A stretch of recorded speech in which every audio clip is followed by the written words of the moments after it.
Welcome, beautiful souls, to Her True Stories, the channel where we dive deep into the raw, powerful stories of women who defied the odds, found their strength, and delivered a dose of unforgettable justice.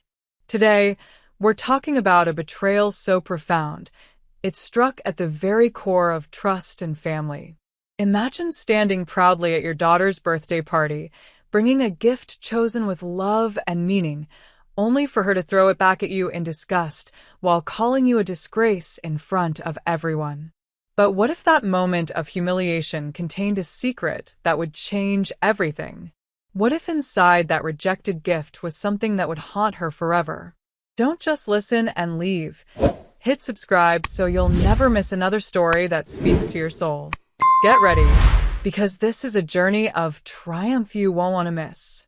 My name is Evelyn Moore, and at 58 years old, I thought I understood the depths of human ingratitude. I was wrong. The Williams family estate in Westchester gleamed under the late afternoon sun, its manicured gardens and marble fountains a testament to old money and older pride. My daughter Maya's birthday party was in full swing, with 50 of the county's most influential people mingling on the terrace, champagne glasses catching the golden light. I stood slightly apart from the crowd, watching Maya hold court near the elaborate gift table. At 28, she was undeniably beautiful, tall and elegant like her late father, with a kind of polished confidence that comes from never having wanted for anything. Her designer dress probably cost more than most people's monthly salary, a gift from her mother-in-law, Mrs. Williams, who had made it clear from the beginning that she considered herself Maya's true family now. The gifts were impressive, as expected. Cartier jewelry, designer handbags, artwork from established galleries. Each present was unwrapped with theatrical gasps of delight, photographed extensively for social media, and praised effusively before being set aside for the next offering. I clutched my own gift a little tighter, a leather-bound first edition of Letters to a Young Poet by Rilke, beautifully restored and carefully chosen. It wasn't flashy or expensive-looking, but it had meaning. Rilke had been Maya's favorite poet in college, before she'd married Prince Williams, and her tastes had shifted to more material concerns. Evelyn, dear, Mrs. Williams appeared beside me like a perfectly coiffed specter, her smile as sharp as her diamond earrings. How lovely that you could make it. I do hope traffic wasn't too terrible from your little apartment. The condescension was delivered with such practiced sweetness that anyone overhearing would think she was being kind. But I had learned to read Mrs. Williams's particular brand of cruelty over the past 3 years. Every word was calculated to remind me of my diminished circumstances, of how I had downsized after my husband's death, while she had only grown more prosperous. Not at all, Catherine, I replied evenly. It's always a pleasure to celebrate Maya's birthday. Mrs. Williams's eyes flicked to the book in my hands, and her smile widened predatorily. Oh, how thoughtful. I'm sure Maya will appreciate the sentiment. She paused, letting the word sentiment hang in the air like something slightly distasteful. You know, Evelyn, it's so important for gifts to be practical these days. That's why I chose something Maya could actually use. She gestured toward the gift table where an ornate Tiffany box sat prominently in the center, twice the size of anyone else's offering. A diamond necklace, she continued proudly. 18 carats, with matching earrings. The kind of jewelry befitting a Williams woman. The implication was clear. I was not a Williams woman, and my gift was not befitting anything. How generous, I murmured, though my heart was beating faster. Mrs. Williams had no idea what she was really comparing her necklace to. None of them did. The gift-opening ceremony began with great fanfare. Maya positioned herself in the center of the terrace, surrounded by friends and family, while Prince Will stood behind her with his phone ready to capture every moment for posterity. One by one, Maya opened her presents with practiced enthusiasm. The Hermes bag from her college sorority sisters. The vintage wine collection from Prince Will's business partners. The spa weekend package from her yoga instructor. Each gift was received with squeals of delight and effusive thanks. Finally, Mrs. Williams stepped forward with her elaborate box.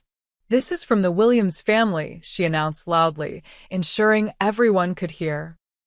"A little something to commemorate another year of having our darling Maya as part of our family."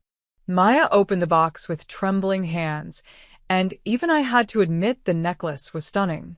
The diamonds caught the light like captured starfire, each stone perfectly cut and set in platinum that seemed to glow with its own inner radiance. "Oh my God," Maya breathed, her voice carrying across the terrace.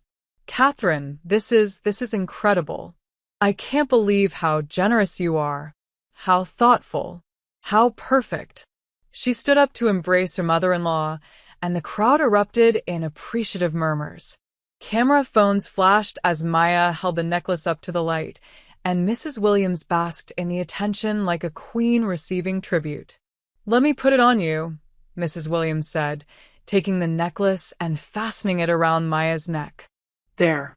Now you look like the princess you were always meant to be." The crowd applauded, and Maya spun around to show off the necklace from every angle. She looked radiant, transformed, as if the diamonds had somehow elevated her to a higher plane of existence. That's when she noticed me still standing at the edge of the group, my modest gift still in my hands. "Mom," she called out, her voice carrying a note I didn't like. "Don't you have something for me too?" Every eye turned to me. I felt the weight of their attention, the barely concealed curiosity about what the mother who lived in a little apartment could possibly have brought to compete with diamonds. I walked forward, my spine straight and my head high. "Of course, sweetheart. Happy birthday." I extended the book toward her, the leather binding warm and smooth in my hands. "It's Rilke," I said quietly. "A first edition. I remembered how much you loved his poetry in college." Maya took the book, and I watched her expression change as she felt its weight, saw its simple elegance. Around us, the crowd had grown quiet, waiting to see how she would react to such an obviously modest gift in the wake of her mother-in-law's extravagance. She opened the cover, glanced at the title page, then looked up at me. The expression on her face made my heart sink. "Seriously?" she said, her voice rising slightly. "A book? You brought me a used book?" "It's a first edition," I repeated gently. "It's quite valuable, and I thought—" "You thought what?" Maya's voice had gone cold, cutting through the evening air like a blade. "That I wanted some dusty old book when everyone else brought real gifts?" The crowd around us had gone completely silent now. I could feel their eyes on us, could sense the anticipation of a scene. "Maya," I said quietly, "perhaps we could discuss this privately." "No," she snapped, her eyes blazing with an anger that seemed disproportionate to the situation. "I'm tired of being embarrassed by you, Mom. Look around." She gestured at the other gifts, the elegant crowd, the opulent setting. "This is my life now. This is who I am.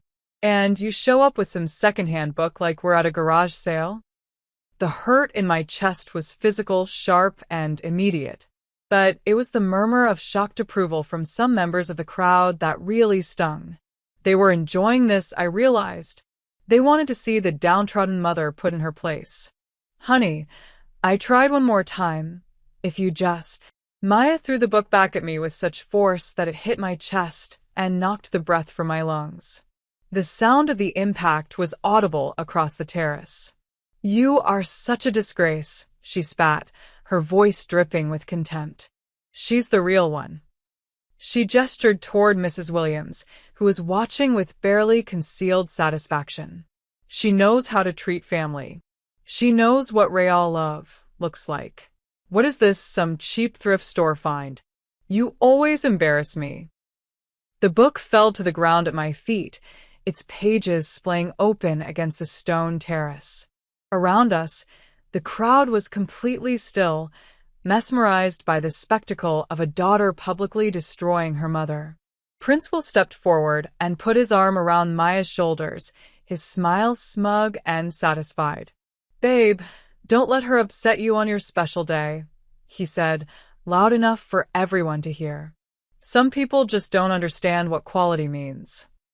I bent down slowly and picked up the book, brushing off the dust and carefully closing it. My hands were steady, though my heart was breaking. I looked up at Maya, at her face flushed with anger and embarrassment, at the crowd watching us like vultures circling roadkill. "I understand," I said quietly, my voice carrying clearly in the silence. "I understand perfectly." I turned and walked away from the party, the book clutched against my chest. Behind me, I heard Maya's voice, shakier now, trying to restart the celebration. "Well, that was awkward. Sorry, everyone. Let's get back to the party." But I didn't look back. I walked to my car with my head held high, ignoring the whispers and stares that followed me. I got behind the wheel, set the book carefully on the passenger seat, and drove away from the Williams estate for what I knew would be the last time. As I drove through the darkening evening, one thought echoed in my mind. What Maya didn't know was that inside that book was a check for $10 million. And by the time she realized what she had thrown away, it would be far, far too late. I drove directly to my attorney's office, even though it was well past business hours. Victoria Chun had been my lawyer for 15 years, and more importantly, she had been my friend for 20. She was the only person I trusted completely in matters of such magnitude. Victoria's office building was nearly empty, but I knew she would still be there. She worked late most evenings, partly out of dedication to her clients and partly, I suspected, to avoid going home to her own complicated family dynamics. I found her exactly where I expected, behind her mahogany desk, surrounded by legal briefs and case files, her reading glasses perched on her nose as she reviewed contracts by the light of her desk lamp. "Evelyn." She looked up in surprise as I knocked on her open door. "What are you doing here? How was Maya's party?" I stepped into her office and closed the door behind me. "I need to make some changes to my will, Victoria. Tonight." She could see from my expression that something significant had happened. Victoria had known me long enough to recognize when I was operating from a place of absolute certainty rather than emotional reaction. "Sit down," she said, gesturing to the chair across from her desk. "Tell me what happened." I told her everything. The party, the gifts, Mrs. Williams's condescension, and most importantly, Maya's public rejection and humiliation. I spoke calmly and factually, but Victoria could see the hurt beneath my composure. "Oh, Evelyn," she breathed when I finished. "I'm so sorry. That must have been devastating." "It was illuminating," I corrected her, "and it clarified something I've been struggling with for months." I reached into my purse and pulled out the book, opening it carefully to reveal what I had hidden inside. The check was nestled between pages 47 and 48, exactly where I had placed it 3 days earlier. $10 million, made out to Maya Williams-Moore, signed and dated. Victoria's eyes widened as she saw the amount. "Evelyn, you were going to give her $10 million? For her birthday?" "I was going to give her financial independence," I explained. "Freedom from having to depend on the Williams family money. I thought if she had her own fortune, she might remember who she used to be before she married into all this superficiality." Victoria studied the check, then looked back at me, but she rejected it. She threw it back at you without even looking inside the book. "Exactly." And in doing so, she made her choice clear.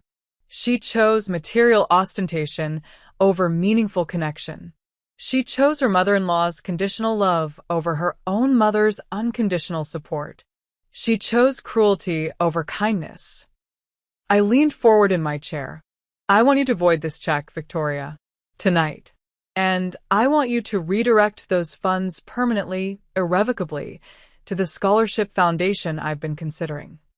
Victoria was quiet for a long moment, studying my face. Evelyn, are you sure about this? This is $10 million we're talking about. Once I redirect these funds to the foundation, there's no getting them back. Maya will never have access to this money. I'm absolutely certain, I replied without hesitation. Maya made it clear tonight that my gifts, and by extension my love, are worthless to her. She wants flash and glamour and expensive baubles. She doesn't want wisdom, or poetry, or a meaningful gesture. And she certainly doesn't want anything from me. Victoria nodded slowly. All right. I'll draft the papers tonight. The Scholarship Foundation for Underprivileged Students Pursuing Careers in Education and Social Work. Yes. The Evelyn and James Moore Foundation. I smiled slightly at the mention of my late husband's name. James always believed that education was the greatest gift you could give someone. He would approve of this use of our money. Victoria began pulling up documents on her computer. I'll need about an hour to prepare everything properly. The funds will be transferred into an irrevocable trust that will fund scholarships in perpetuity. Are you planning to serve on the board? Of course. This foundation will be my legacy now, instead of... I gestured vaguely toward the book with its hidden, rejected gift. Instead of enabling someone who has made it clear she doesn't value what I have to offer. As Victoria worked, I sat in the comfortable silence of her office and reflected on the evening's events. I wasn't acting out of anger or spite. I was acting out of clarity. Maya had shown me exactly who she was and what she valued. I was simply choosing to invest my resources accordingly. Evelyn, Victoria said after some time, I have to ask, what are you planning to do about Maya? Are you going to tell her about the check? I considered the question carefully. Not immediately. I think Maya needs to experience the natural consequences of her choice first. She needs to understand that actions have repercussions, that cruelty carries a cost. And when she finds out, it will be too late. The money will be gone, permanently committed to helping people who value education and opportunity. People who understand the difference between price and value. Victoria finished the paperwork and printed out the documents for my signature. As I signed my name to each page, I felt a profound sense of peace settling over me. This money would change hundreds of lives over the coming decades. It would fund dreams and open doors and create opportunities for young people who would never take such gifts for granted. It was a far better use of $10 million than giving it to someone who would throw it away as carelessly as she had thrown away the book that contained it. It's done, Victoria said, sealing the documents in her office safe. The funds will be transferred first thing Monday morning. The Evelyn and James Moore Foundation will be officially established by the end of the week. I stood up and picked up the book, closing it carefully around the now worthless check. Thank you, Victoria, for everything. Are you okay, Evelyn? I mean, really okay? I paused at her office door and considered the question honestly. I'm better than okay, I realized. I'm free. For the first time in years, I'm completely free to live according to my own values instead of trying to please someone who will never be pleased. As I drove home through the quiet streets, I felt lighter than I had in months. The weight of trying to maintain a relationship with someone who clearly despised me had been lifted from my shoulders. Maya had chosen her path tonight, and now I was free to choose mine. The book sat on my passenger seat, innocent-looking and deceptively simple. Inside it was a check that would never be cashed, a gift that would never be accepted, a gesture of love that had been not just rejected, but actively despised. But that was Maya's loss, not mine. And by the time she realized the magnitude of what she had thrown away, it would be far, far too late to matter. The social circles of Westchester County operate on a complex system of whispered conversations, carefully timed revelations, and strategic information sharing. I had lived in this world long enough to understand its rhythms and rules. By Monday morning, 3 days after Maya's party, I began my quiet campaign. It started with my book club meeting at the Westchester Country Club. 8 women, all between 50 and 70, all influential in their own spheres, all masters of the art of genteel gossip. I had been a member of this group for 12 years, and these women respected me as someone who rarely spoke ill of others, which made my words carry additional weight when I chose to share something troubling. "How was Maya's birthday party, Evelyn?" asked Margaret Sinclair, the group's unofficial leader and the wife of a federal judge. I heard Catherine Williams went all out. "It was quite an evening," I replied carefully, settling into my usual chair with my tea. "The setting was beautiful, and the gifts were certainly elaborate.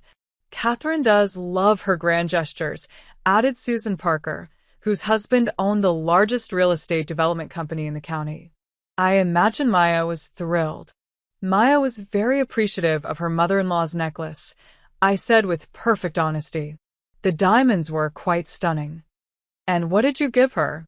This came from Patricia Holmes, a woman known for her direct questions and limited patience for social pretense. I paused, as if considering how much to share. "I brought her a first-edition Rilke, Letters to a Young Poet. She used to love poetry in college before—" I let my voice trail off meaningfully. "Before she married into money," Patricia finished bluntly. "And how did she react to literature instead of jewelry?" I sighed, allowing just the right amount of hurt to show in my expression. "I'm afraid Maya has changed quite a bit since her marriage. She found my gift inadequate." She made that quite clear in front of everyone. The women exchanged glances. They all knew Maya had watched her transformation from an idealistic college graduate to a society wife obsessed with status and material possessions. "Oh, Evelyn," Margaret said with genuine sympathy. "How awful for you. What exactly did she say?" "I'd rather not repeat her exact words," I replied with dignity. "But she threw the book back at me and called me a disgrace. She said her mother-in-law was the real one because she understood what real love looked like." The silence that followed was loaded with shock and disapproval. These women were all mothers themselves, and they understood the profound cruelty of a child publicly rejecting a parent's gift. "In front of everyone?" Susan asked, her voice rising slightly. 50 guests," I confirmed quietly, "including her husband's business associates and most of their social circle." "That's appalling," Patricia declared. "Absolutely appalling. I don't care how much money the Williams family has. There's no excuse for that kind of behavior." "Maya clearly doesn't appreciate the value of thoughtful gifts," added Margaret. "A first-edition Rilke. That's a beautiful, meaningful present. The kind of thing that shows real consideration for the recipient's interests and personality." "I'm afraid Maya's interests have shifted," I said sadly. "She seems to value things that sparkle more than things that inspire thought or reflection." The conversation continued for another 20 minutes, with each woman contributing her own observations about Maya's transformation and expressing sympathy for my situation. By the time we parted ways, I knew the story would be shared with at least a dozen other influential women before sunset. The next day, I had lunch with Rebecca Morrison, the director of the county's most prestigious charity foundation. Rebecca had known Maya since childhood and had watched her evolution with growing concern. "I heard about the birthday party incident," Rebecca said without preamble as soon as we were seated at the country club dining room. "Margaret Sinclair mentioned it at the hospital board meeting this morning." "News travels fast," I observed mildly. "Evelyn, I have to say I'm shocked. I know Maya has changed since her marriage, but to publicly humiliate her own mother over a thoughtful gift? That's beyond the pale." Rebecca leaned forward across the table. "What kind of book was it?" Margaret said it was a first edition of something. "Rilke, Letters to a Young Poet. A beautiful edition, perfectly restored. I had it specially bound in leather." I paused, then added quietly, I chose it because Maya used to quote Rilke all the time in college. She had his poems memorized. I thought it might remind her of who she used to be. And she threw it back at you? She said I was a disgrace. That Mrs. Williams was the real one because she knew what real love looked like. I met Rebecca's eyes directly. Apparently, real love looks like 18-karat diamonds. Rebecca shook her head in disgust. I'm sorry, Evelyn, but that's not the Maya I thought I knew. That's someone who's lost all sense of perspective and values. I'm afraid you're right, I agreed sadly. I keep hoping she'll remember what's truly important, but each interaction suggests she's moving further away from the young woman she used to be. By the end of the week, the story had spread throughout Westchester's social elite. Each telling remained factually accurate. I had given Maya a meaningful, valuable gift, and she had publicly rejected it while expressing preference for her mother-in-law's expensive jewelry. But the repetition and discussion amplified the story's impact. At the charity auction on Friday night, I found myself surrounded by sympathetic friends and acquaintances. The consensus was clear. Maya had behaved abhorrently, and my grace under pressure had only highlighted the contrast between my dignity and her selfishness. I don't understand how she could treat you that way, said Dr. Jennifer Walsh, one of the county's most respected physicians. You've always been nothing but supportive of her. Some people lose sight of what matters when they gain access to wealth, replied Thomas Chen, Victoria's husband and a prominent banker. Maya seems to have confused price with value. The irony, added Judge Harold Winters, is that a first-edition Rilke is probably worth more than most jewelry. A thoughtful person would have recognized the significance of such a gift. I smiled sadly. I learned long ago that you can't force someone to appreciate meaning if they're only interested in appearance. What none of them knew, what Maya certainly didn't know, was that the book they were discussing with such sympathy had contained a gift worth more than all the jewelry at the party combined. Maya had literally thrown away $10 million in her pursuit of diamonds and social status. And by the time she learned the truth, it would be eternally, irrevocably too late. Within 2 weeks of the birthday party, Maya began to notice that something had shifted in her social world. It started subtly. Invitations that took longer to arrive, conversations that grew shorter when she approached, smiles that seemed slightly forced. At first, she attributed it to her imagination. The Williams family's social circle was notoriously competitive and exclusive. Perhaps she was simply being more sensitive to dynamics that had always existed. But by the 3rd week, the pattern was unmistakable. Did you get an invitation to the Hendersons' anniversary party? Maya asked Prince Will over breakfast in their spacious kitchen. She was scrolling through her phone, checking social media posts from an event she clearly hadn't been invited to. Prince Will looked up from his newspaper with annoyance. What anniversary party? Their 30th. Look. She held up her phone, showing him Instagram photos from what was obviously a major social gathering. The Morettas are there, the Lincolns, the Ashfords, everyone we usually see at these things. Maybe the invitation got lost in the mail, Prince Will suggested dismissively, but Maya could see the concern in his eyes. The Hendersons were important clients of his law firm. Being excluded from their anniversary celebration was more than a social slight. It was potentially damaging to business. And what about the museum fundraiser? Maya continued, her voice rising slightly. I've been on that committee for 2 years, but suddenly they don't need my help with planning? Prince Will set down his newspaper with an expression of growing irritation. What exactly are you suggesting, Maya? That there's some conspiracy against us. I'm suggesting that something is wrong, Maya snapped. People are treating me differently. Conversations stop when I walk into a room. Jennifer Morrison literally crossed the street yesterday to avoid talking to me. You're being paranoid. But privately, Prince Will had noticed the same thing. His golf partners seemed less friendly lately. Business contacts were harder to reach. Two potential clients had chosen other law firms without explanation in the past week. The situation became impossible to ignore when Mrs. Williams called Maya on a Tuesday afternoon, her usually confident voice strained with concern. "Maya, dear, I need to speak with you about something delicate," her mother-in-law began. "I've been hearing some concerning conversations lately." Maya's heart sank. If Mrs. Williams was hearing gossip about her, it meant the entire social hierarchy was talking. "What kind of conversations?" "About your behavior at the birthday party. Specifically, about how you treated your mother." Maya felt a flash of anger.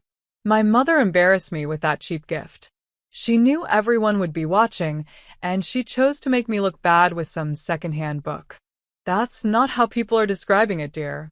Mrs. Williams's voice was careful, diplomatic. "They're saying you publicly humiliated a woman who gave you a thoughtful, valuable gift. They're saying you threw the book at her and called her a disgrace." "It was just a book. It was a first edition Rilke, Maya." "That's not just a book. That's a collector's item that shows considerable thought and expense." Maya was quiet for a moment, processing this information. She had been so focused on the contrast between the simple book and the elaborate necklace that she hadn't considered the book's actual value. "Even if it was valuable," she said finally, "she was trying to make me look bad. Everyone else brought normal gifts, and she shows up with some intellectual thing that makes everyone else look shallow." "Or," Mrs. Williams said quietly, "she brought you something meaningful that reflected your previous interests and education, and you rejected it in the cruelest possible way."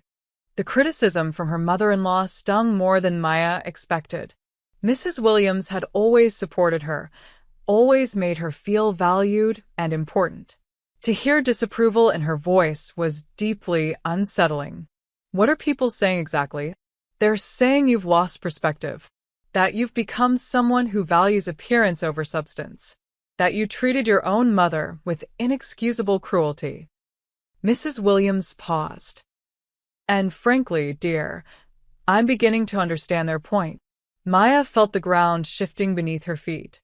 "Are you taking her side now, too?" "I'm taking the side of basic human decency, Maya. Your mother has always been nothing but kind to you. She's been gracious about our family's wealth, supportive of your marriage, and generous with her time and attention. And you repaid that by publicly humiliating her over a gift that was actually quite thoughtful and appropriate." After Mrs. Williams hung up, Maya sat in her designer kitchen surrounded by luxury, feeling more alone than she had since her father's death. Her husband was annoyed with her, her social circle was avoiding her, and now even her mother-in-law was questioning her behavior. For the first time since the party, she found herself thinking seriously about that book. A first edition Rilke.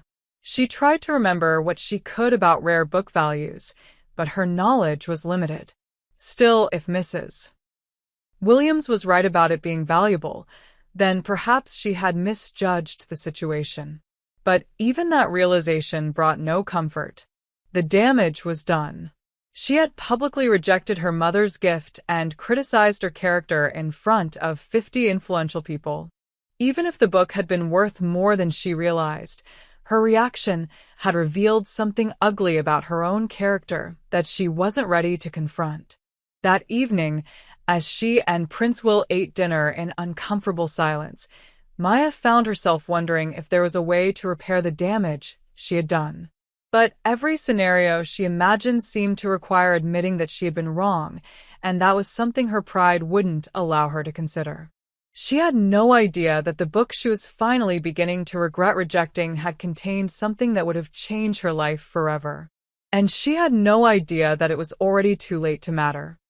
The stress began to manifest physically 3 weeks after the birthday party. Maya woke up one morning with a crushing headache that no amount of medication could touch.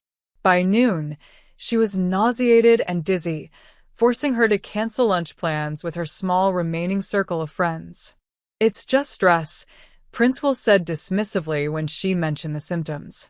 "You're overthinking this whole social situation. It'll blow over." But the headaches didn't stop.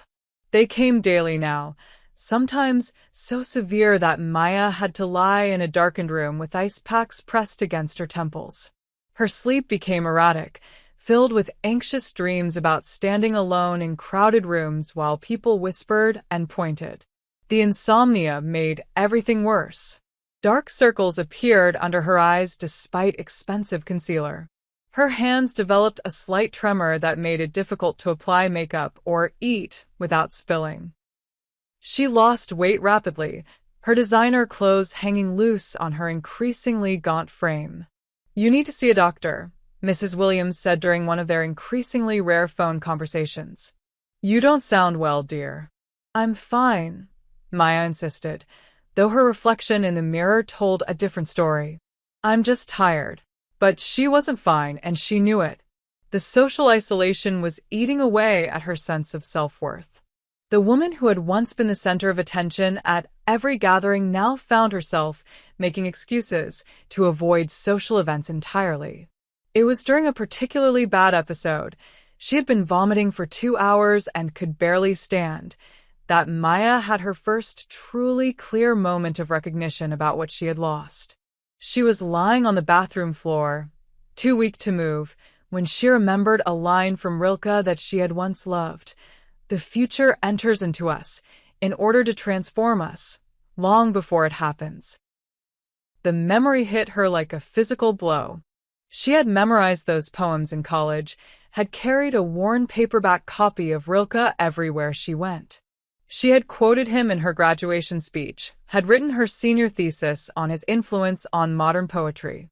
And her mother had remembered. In the midst of all the expensive, flashy gifts, Evelyn had chosen something that connected to who Maya used to be, who she had been before the Williams' money and status had reshaped her priorities. For the first time since the party, Maya allowed herself to truly consider what had happened from her mother's perspective. Evelyn had spent time and thought choosing something meaningful, something that honored Maya's intellectual history and literary interests. And Maya had thrown it back at her while declaring her a disgrace. The realization brought on a panic attack, so severe that Prince Will had to call an ambulance. Maya spent 6 hours in the emergency room having every test imaginable, only to be told that her symptoms were consistent with acute stress and anxiety. "You need to talk to someone," the doctor told her gently. "This level of psychological distress is affecting your physical health in serious ways." "I'm not crazy," Maya protested weakly. "You're not crazy. But you're clearly struggling with something that's impacting your well-being. Have you experienced any major losses or changes recently? Relationship problems? Family conflicts?" Maya almost laughed at the understatement. "You could say that." The doctor prescribed anxiety medication and referred her to a therapist, but Maya knew the real problem couldn't be fixed with pills or counseling sessions. She had destroyed something important, and the guilt was literally making her sick. Lying in the hospital bed, surrounded by the sterile smell of disinfectant and the beeping of machines, Maya found herself thinking about her mother for the first time in years, really thinking about her, not just reacting to her presence or absence. Evelyn had been a devoted mother and wife, the kind of woman who remembered everyone's birthday and always brought thoughtful gifts to dinner parties. She had supported Maya through college, celebrated every achievement, and offered comfort during every disappointment. And how had Maya repaid that love and support? By choosing a mother-in-law who offered diamonds over a mother who offered depth. By valuing surface glamour over genuine affection. By publicly rejecting everything Evelyn represented in favor of everything Mrs. Williams could buy. The irony was devastating. Maya had spent 3 years trying to become worthy of the Williams family fortune, only to realize that she had already possessed something more valuable, a mother who loved her unconditionally and wanted nothing more than to maintain their connection. But it was too late now. The damage was done, the bridge burned. Even if Maya could somehow swallow her pride and apologize, how could she expect forgiveness for such public cruelty? As she lay in that hospital bed, Maya began to understand that she had lost more than her social status in the aftermath of the birthday party. She had lost her sense of who she was, her connection to her own history and values, and most importantly, her relationship with the one person who had loved her before she had anything worth coveting. And for the first time since the party, she began to wonder if that worn book might have contained more than just poetry and memories. The thought was barely formed, just a whisper of intuition, but it lodged in her mind like a splinter. What if there had been something else inside that book? What if her mother's calm acceptance of the rejection hadn't been resignation, but knowledge that Maya was making a terrible mistake? The thought terrified her more than all the physical symptoms combined. The revelation came not through Maya's own investigation, but through the worst possible source, a society columnist for the local newspaper who had attended the birthday party and had been investigating the aftermath for weeks. Cynthia Hartwell was known throughout Westchester County for her sharp wit, impeccable sources, and ability to uncover the most scandalous details of high society drama. Her weekly column was required reading for anyone who wanted to understand the social dynamics of the area's elite. Maya was having coffee with one of her few remaining friends when Jennifer Martinez burst through the cafe door, her face pale with shock. "Maya," Jennifer said, sliding into the booth across from her, "you need to see this." She placed the latest edition of the Westchester County Herald on the table, folded to Cynthia Hartwell's column. The headline made Maya's blood freeze. "The $10 million book. How Greed Blinded a Daughter to Her Mother's Greatest Gift." Maya's hands trembled as she read the article, each word hitting her like a physical blow. This reporter has learned the shocking truth behind the birthday party incident that has been the subject of much discussion in our community's social circles. On the evening of Maya Williams Moore's birthday celebration at the Williams estate, her mother, Evelyn Moore, presented her with what appeared to be a simple gift, a first edition of Rilke's Letters to a Young Poet. Maya's reaction was witnessed by 50 guests, including this reporter. She threw the book back at her mother, called her a disgrace, and declared that her mother-in-law, Mrs. Catherine Williams, was the real one because she understood what real love looked like. What Maya didn't know, what no one at the party knew except Evelyn Moore, was that hidden inside that book was a check for $10 million. According to sources close to the Moore family, the check was intended as a birthday gift that would have given Maya complete financial independence. Instead of discovering this life-changing surprise, Maya rejected both the book and the fortune it contained in favor of her mother-in-law's diamond necklace. The same sources confirm that following the public humiliation at the party, Evelyn Moore immediately contacted her attorney and redirected the $10 million to establish the Evelyn and James Moore Foundation, which will provide scholarships for underprivileged students pursuing careers in education and social work. The funds have been placed in an irrevocable trust, meaning that Maya Williams Moore will never have access to the fortune she unknowingly rejected. As one source close to the family put it, Maya chose diamonds over depth, and it cost her everything. Mrs. Moore declined to comment for this article, maintaining the dignified silence she has shown throughout this ordeal. Mrs. Williams Moore could not be reached for comment. One can only imagine the regret Maya Williams Moore must feel upon learning that her cruel rejection of her mother's cheap thrift store find actually cost her $10 million. As the saying goes, all that glitters is not gold, and sometimes the most valuable gifts come in the simplest packages. The cafe around Maya seemed to spin and blur. She read the article 3 times, each reading making the reality more horrifying and undeniable. $10 million. She had thrown away $10 million. Maya? Jennifer's voice seemed to come from very far away. "Maya, are you okay? You look like you're going to faint." But Maya couldn't respond. She was trapped in a nightmare of her own making, replaying that moment on the terrace when she had hurled the book back at her mother with such contempt and anger. The book had hit her mother's chest with an audible thud. Maya remembered that sound now with crystal clarity. She remembered the way her mother had bent down to pick it up, carefully closing it and brushing off the dust. She remembered the dignity with which Evelyn had walked away, never once losing her composure or trying to defend herself. And now Maya understood why. Evelyn had known exactly what Maya was rejecting. She had watched her daughter choose cruelty over love, materialism over meaning, and in doing so, throw away a fortune that would have changed her life forever. "I have to go," Maya whispered, standing up so quickly that she knocked over her coffee cup.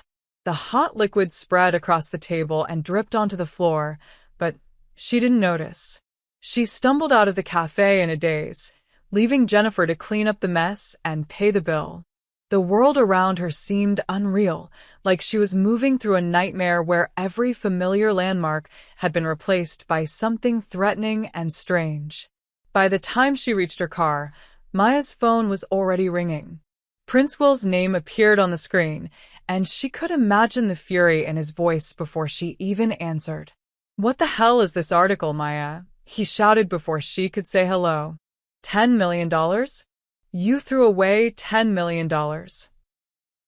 "I didn't know," she whispered, her voice barely audible. "You didn't know? How could you not know? Who throws away a book without even looking inside it?" I was angry. I was embarrassed. "I didn't think." "You didn't think." "No, you obviously didn't think. Do you have any idea what this means for us? For my career? For our reputation?" Maya couldn't answer. She was still struggling to process the magnitude of what she had lost. $10 million would have meant freedom from dependence on the Williams family money. It would have meant she could have been generous and philanthropic on her own terms. It would have meant security for any children she might have in the future.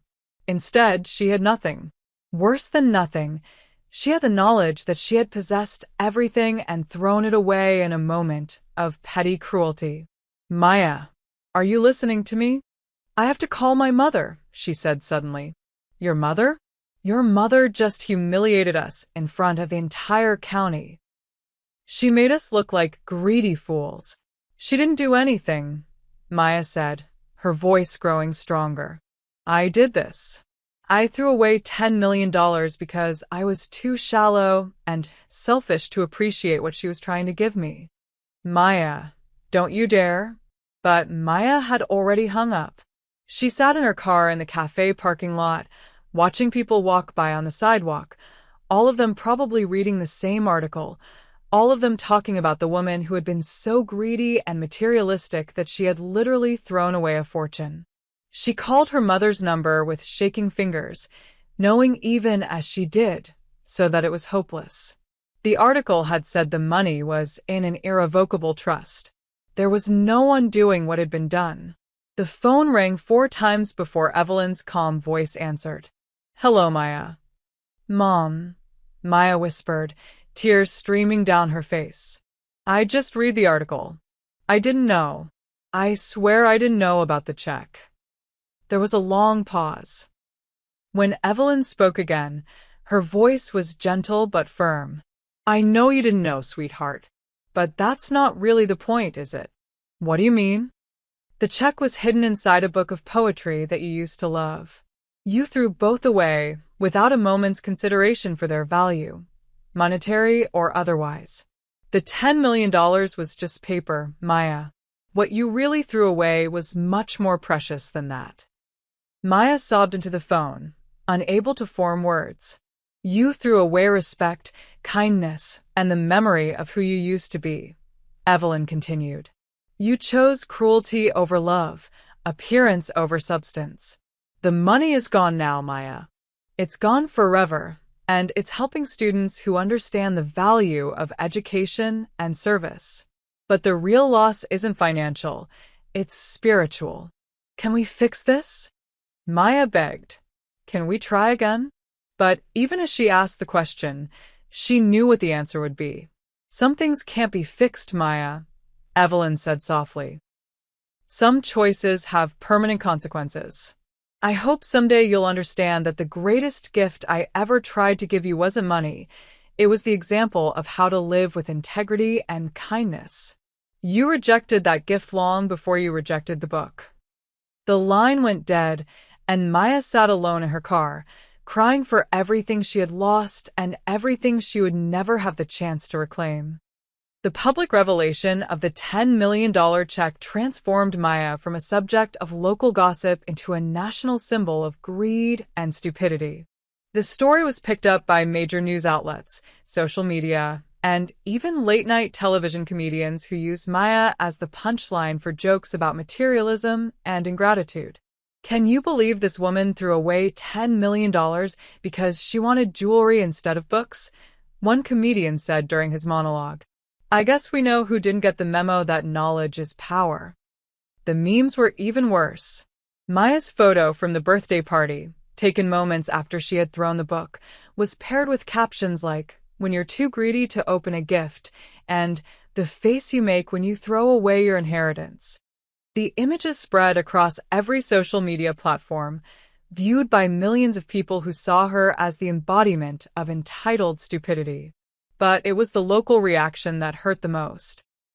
Maya and Prince Will were completely ostracized from Westchester society. Invitations stopped arriving entirely. Their memberships to exclusive clubs were quietly revoked. Even basic social interactions became impossibly awkward as people either stared at them with fascination or avoided them entirely. Prince Will's law practice collapsed within a month. Clients fled in droves, unwilling to be associated with a family that had become synonymous with poor judgment and moral failure. Business partners dissolved their relationships, and his law firm asked him to take an indefinite leave of absence. "This is all your fault," he told Maya one evening as they sat in their mansion, surrounded by expensive possessions that now seemed like hollow mockeries of real value. "My career is over because you were too stupid to look inside a book." "I know," Maya whispered. She had lost 15 pounds since the article came out, her face gaunt and her eyes hollow with stress and regret. "I know it's my fault. Do you have any idea what we've lost? Not just the 10 million, but everything. My reputation, my client base, our social standing. We're pariahs because of your greed." The worst part was that Maya couldn't even defend herself. Every accusation was true. She had been greedy, shallow, and cruel. She had valued appearance over substance, chosen diamonds over depth, and rejected her mother's love in the most public and humiliating way possible. Her health continued to deteriorate rapidly. The panic attacks came daily now, sometimes so severe that she couldn't leave her bedroom. The headaches had evolved into migraines that left her bedridden for days at a time. Her digestive system had essentially stopped functioning, and she could barely keep food down. "You need to be hospitalized," Dr. Patricia Williams told her during a house call. "Your blood pressure is dangerously high, you're severely dehydrated, and your stress levels are literally killing you." "I can't go to a hospital," Maya protested weakly. "The media will find out. They'll take pictures." "Maya, you could have a stroke. You could die. This level of psychological trauma is having serious physical consequences that medication alone can't address." But Maya refused treatment, too ashamed to face the world outside her increasingly isolated existence. She spent her days lying in bed, replaying that moment on the terrace over and over again, torturing herself with the knowledge of what she had lost. Mrs. Williams, who had once treated Maya like a beloved daughter, now spoke to her only when necessary and with obvious disappointment. "I'm ashamed to call you family," she told Maya during one of their final conversations. "Your mother showed you nothing but love and generosity for 28 years, and you repaid her with public cruelty. That $10 million would have been enough to ensure your children's future, your grandchildren's future. Instead, it's helping strangers because you were too selfish to appreciate what you had." The marriage to Prince Will became a daily war zone of recrimination and blame. He slept in the guest room and spoke to her only to remind her of everything they had lost because of her actions. "My mother was right about you from the beginning," he said one particularly cruel evening. She said you were too common, too ordinary to really understand our world. I should have listened to her. Maya didn't even have the energy to respond anymore. She lay in their king-sized bed, surrounded by luxury that now felt like a prison, and thought about her mother living peacefully in her modest apartment, probably feeling nothing but relief at being free from a daughter who had caused her so much pain. The irony was devastating. Maya had spent 3 years trying to prove herself worthy of the Williams family fortune, only to discover that she had already possessed something far more valuable, her mother's unconditional love and a $10 million inheritance that could have given her independence and security forever. Now she had neither. The Williams family barely tolerated her presence, her marriage was crumbling, her health was failing, and her mother wanted nothing to do with her. She was truly, completely alone with the consequences of her choice. As Maya's physical and mental health continued to deteriorate, she began to experience what could only be described as a spiritual crisis. The rational part of her mind understood that her suffering was the direct result of her own actions, but another part of her, the part that was desperate for any explanation that might offer hope for redemption, began to believe that she was being punished by forces beyond her control. It started with dreams. Every night, Maya found herself standing on the terrace at the Williams estate, holding the leather-bound book while 50 faces stared at her in judgment. In the dreams, she would open the book and see the check, but when she tried to apologize or explain, no sound would come from her mouth. She would wake up gasping, her nightgown soaked with sweat, the taste of regret bitter in her mouth. During her waking hours, she became obsessed with signs and omens. When she dropped a glass and it shattered, she saw it as punishment for breaking her relationship with her mother. When thunderstorms rolled through Westchester, she interpreted the lightning as divine anger at her behavior. Even ordinary events, a bird flying into a window, a power outage, a traffic jam, became evidence of cosmic displeasure with her choices. "I think I'm being punished," she told Dr. Jennifer Walsh during one of her increasingly frequent medical consultations. "Everything goes wrong now. Everything." Dr. Walsh studied her patient with growing concern. Maya had lost nearly 30 pounds in 2 months, her hair was falling out in clumps, and her blood work showed signs of severe nutritional deficiency and chronic stress. "Maya, you're punishing yourself," Dr. Walsh said gently. "Your body is responding to the psychological trauma of regret and shame. This isn't supernatural, it's medical." "But everything I touch turns to dust," Maya insisted. "My marriage is falling apart, Prince Will's career is ruined, even Mrs. Williams won't speak to me anymore. It's like I'm cursed." "You're not cursed. You're experiencing the natural consequences of a choice that had far-reaching implications. The stress of that realization is affecting every aspect of your life." But Maya couldn't accept such a simple explanation. The magnitude of what she had lost seemed to require a correspondingly dramatic cause. She began reading about karma, divine justice, and spiritual retribution, searching for frameworks that might help her understand why fate had allowed her to make such a catastrophic mistake. She visited 3 different psychics, all of whom told her variations of the same thing. She had accumulated negative energy through her treatment of her mother, and this energy would continue to attract misfortune until she found a way to make amends. "The universe doesn't forgive ingratitude," one of them told her solemnly. "You rejected a gift of love, and now love is rejecting you." Maya threw money at spiritual advisors, alternative healers, and anyone who claimed to be able to lift curses or redirect negative energy. She bought crystals, burned sage, and meditated for hours, desperate to find some way to undo the cosmic damage she believed she had caused. But nothing worked. If anything, her condition grew worse. The migraines became so severe that she couldn't tolerate light or sound.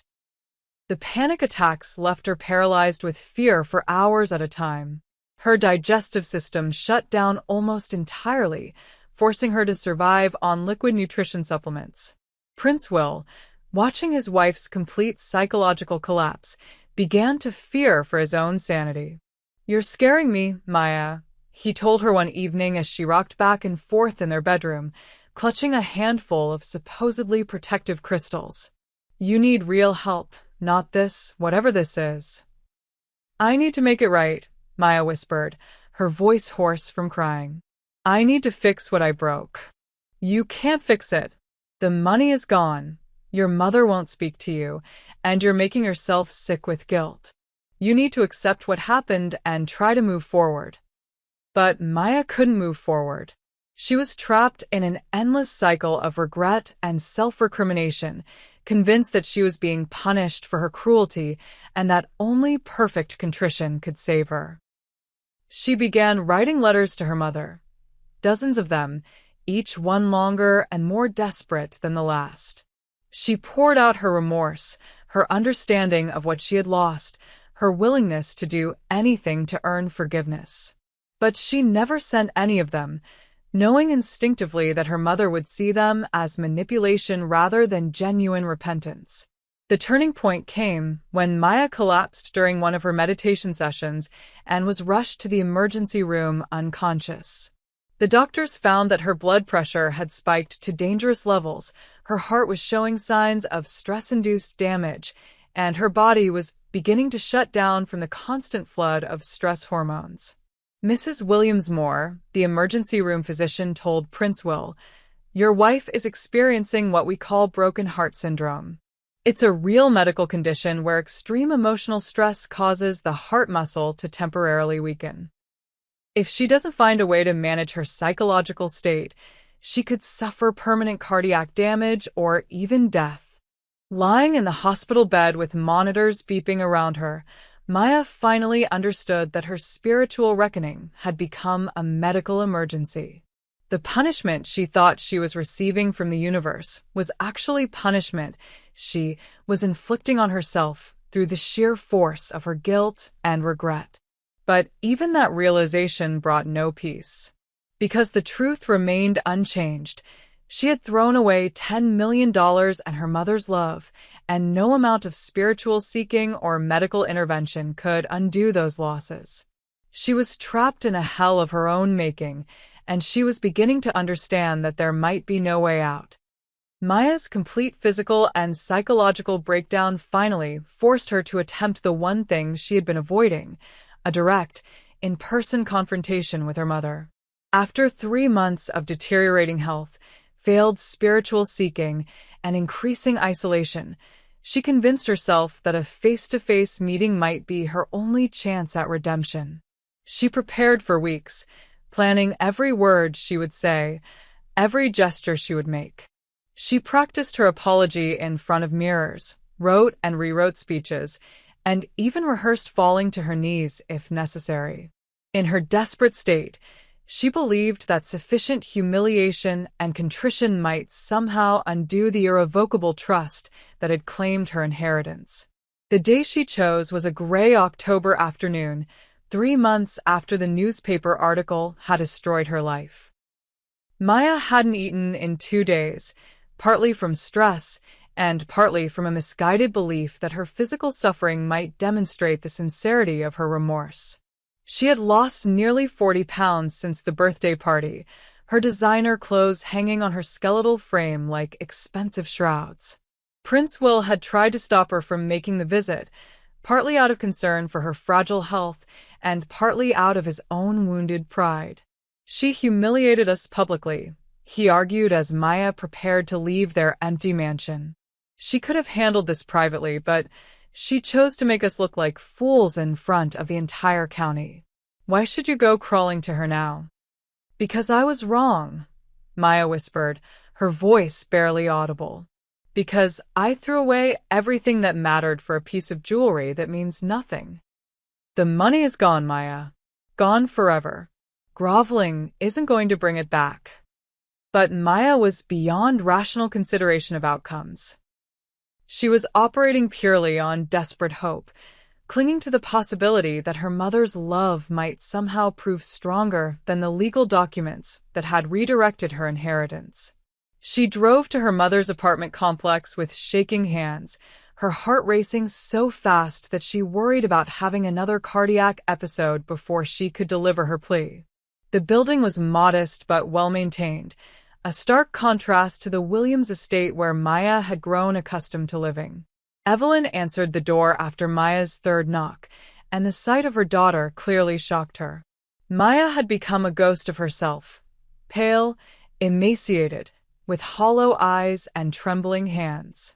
Her expensive clothes couldn't hide the obvious signs of severe physical and emotional distress. "Maya," Evelyn said quietly, stepping back to allow her daughter into the small but comfortable apartment. "You look terrible. Are you ill?" "I'm dying," Maya said dramatically, though she meant it metaphorically rather than literally. "I'm dying from what I did to you, to us, to everything."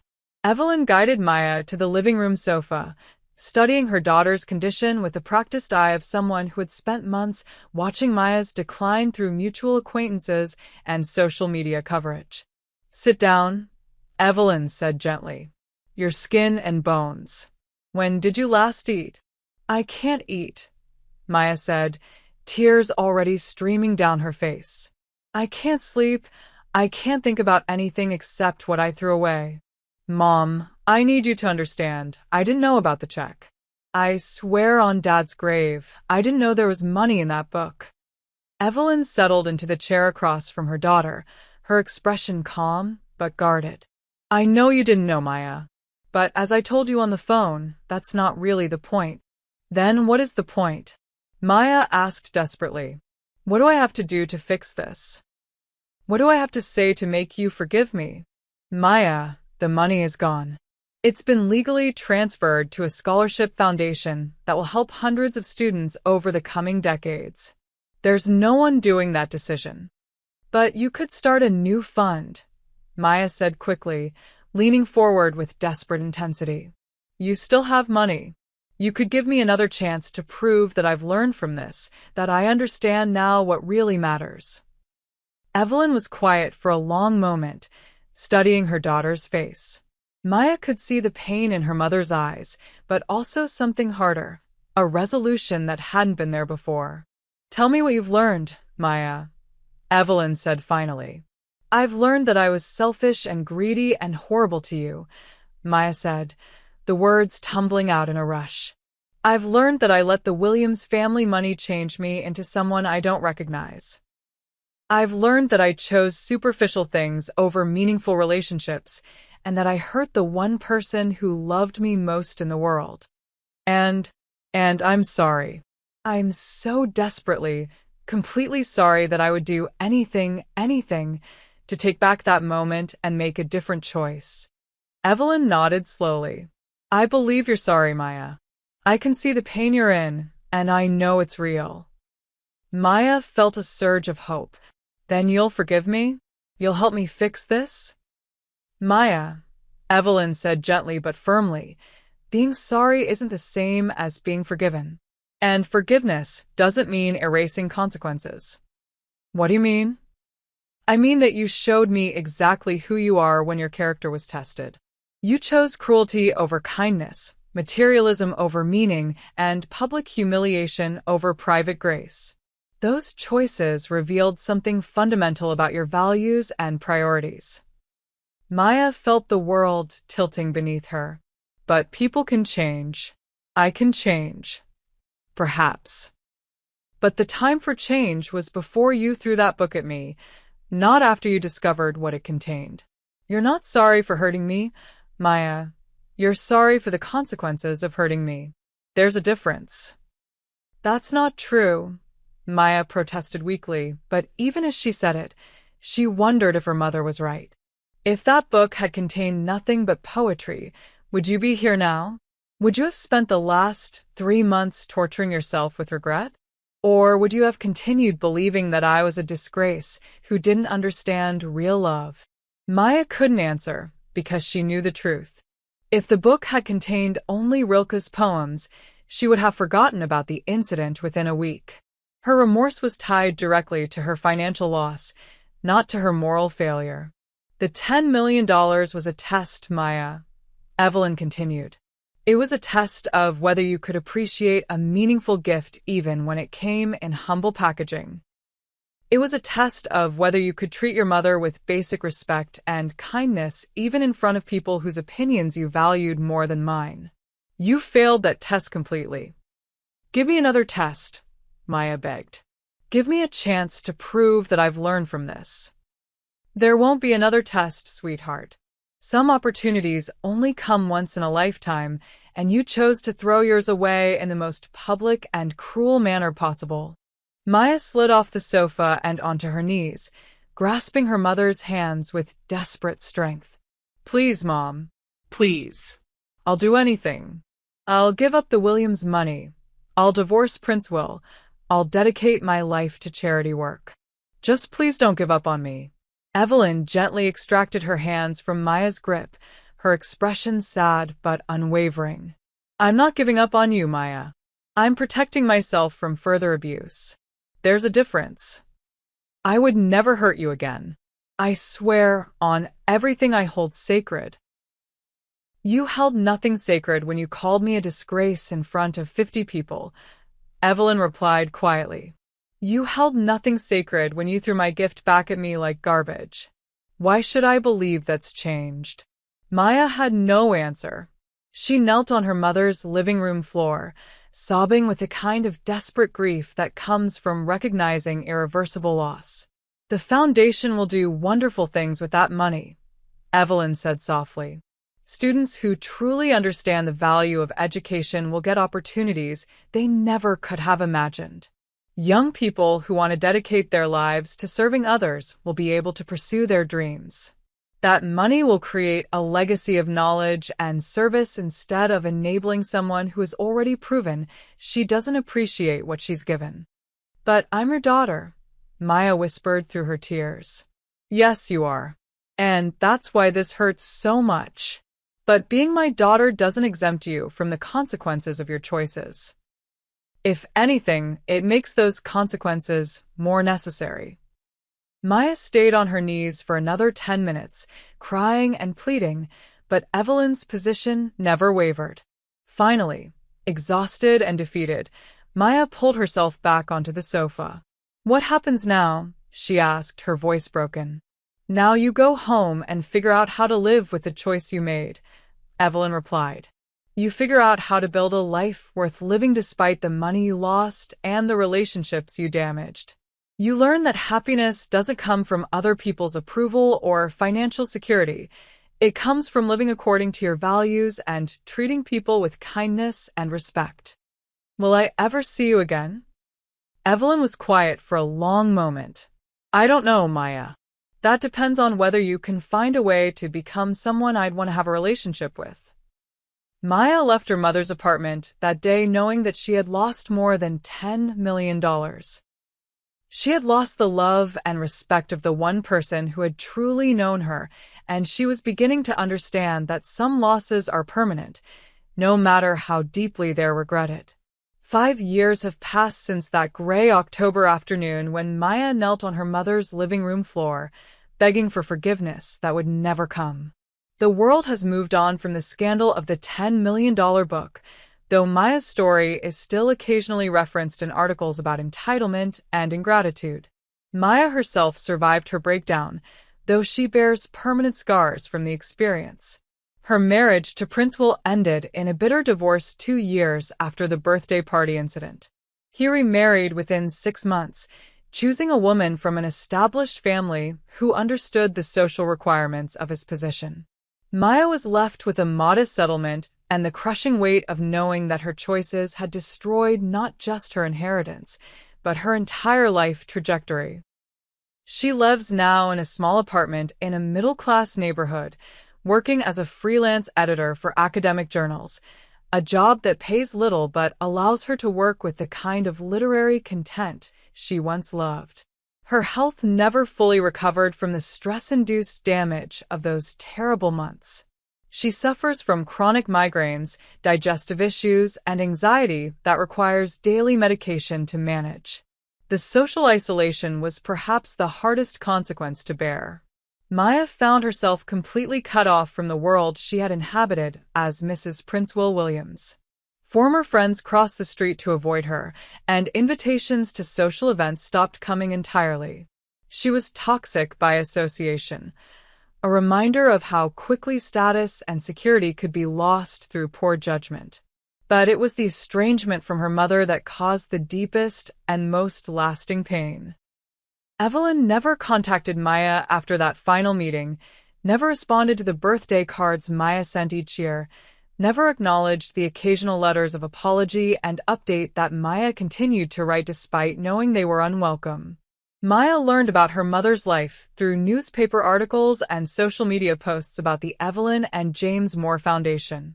The scholarship program had flourished beyond anyone's expectations, helping over 300 students pursue careers in education, social work, and public service. Each semester, the foundation held award ceremonies where recipients shared their stories of overcoming adversity to pursue meaningful careers. Maya attended one of these ceremonies, sitting in the back row and watching her mother present scholarships to young people whose gratitude and determination stood in stark contrast to Maya's own entitled behavior at that birthday party 5 years earlier. Evelyn looked peaceful and fulfilled, surrounded by foundation board members, scholarship recipients, and community leaders who clearly respected and admired her work. She had grown her silver hair long and wore simple but elegant clothes that suggested someone comfortable with herself and her choices. During her remarks to the scholarship recipients, Evelyn said something that hit Maya like a physical blow.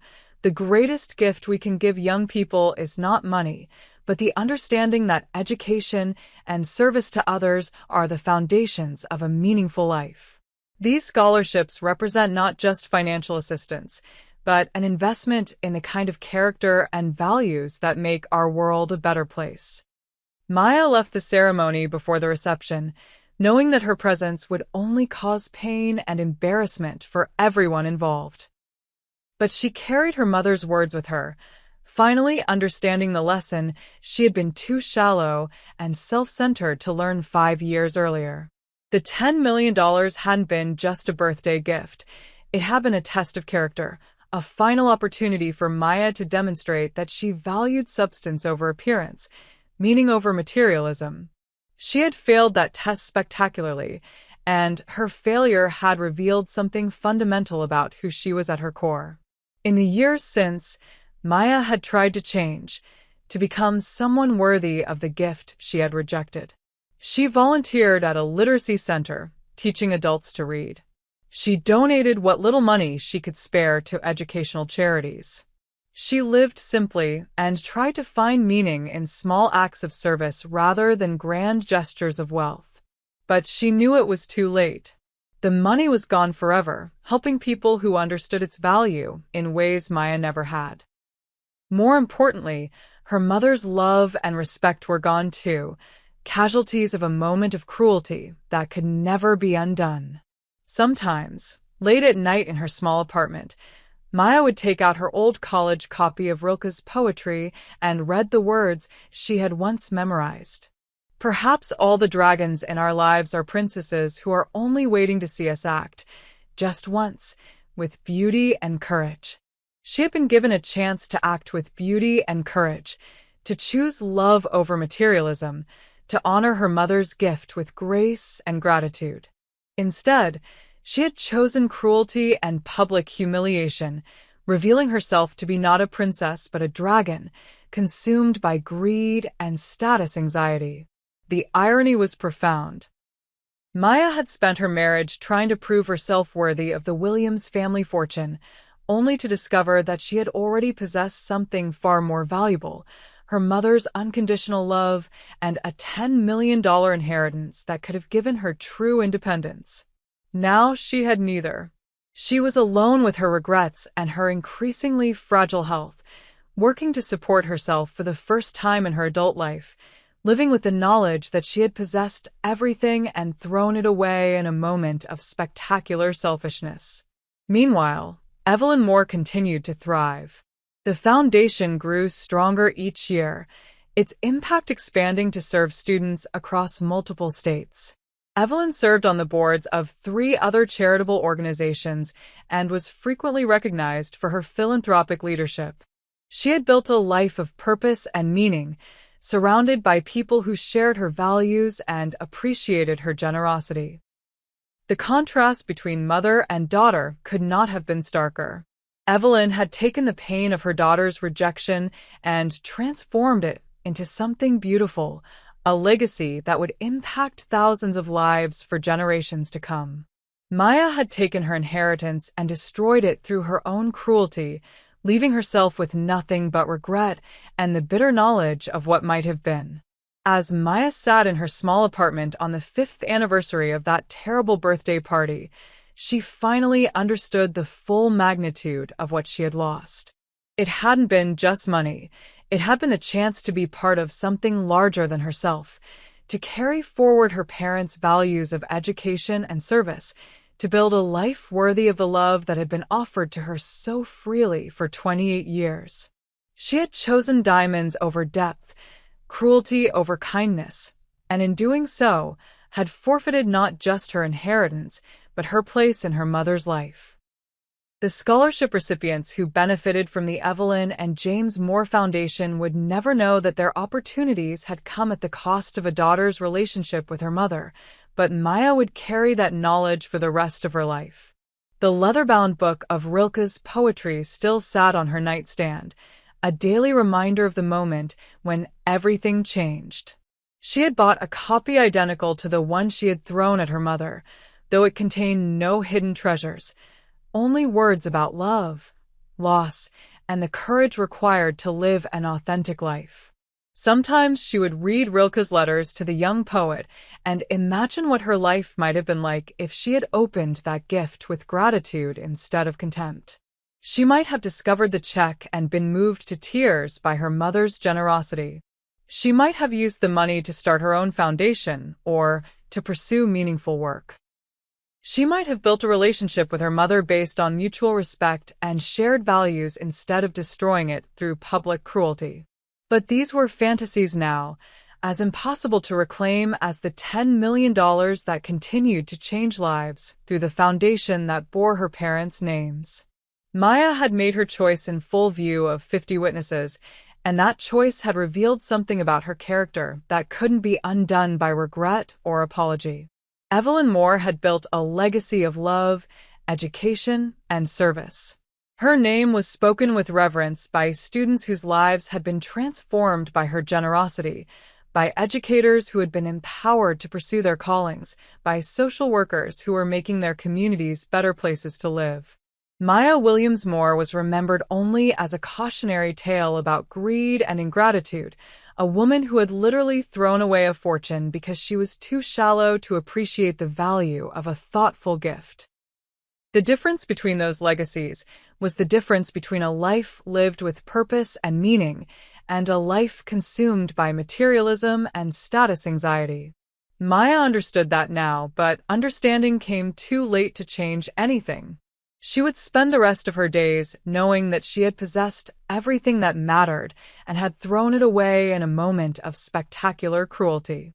And perhaps that knowledge, painful as it was the only education she was capable of receiving.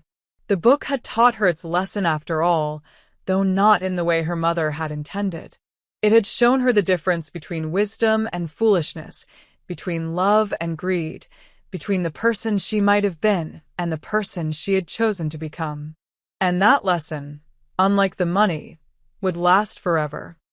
And that, my friends, is the power of choice and consequence, of a mother's love transformed into something greater than revenge, into justice and legacy. Evelyn's journey reminds us that even when betrayal cuts deepest, we can choose to transform our pain into purpose, to build something beautiful from the ashes of disappointment. Maya's story shows us that some opportunities come only once in a lifetime, and the choices we make in our moments of testing reveal who we truly are.